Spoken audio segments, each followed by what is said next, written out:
तथा शिक्षको बोधकश्चैव छळेते गुरवः अर्थात प्रेरणा आपणार, रस्तो बतावणार, सत्याने बतावणार, मार्गदर्शन आपणार,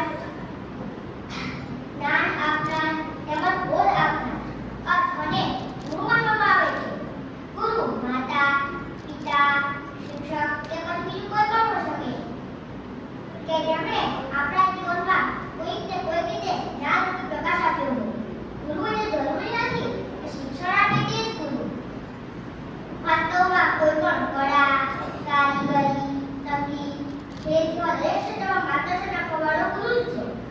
આપત્તિ કાર્ય સાથે સલાહ આપનાર એ પણ ગુરુ બન્યા છે. તો આજે ગુરુ પૂર્ણિમા નિમિત્તે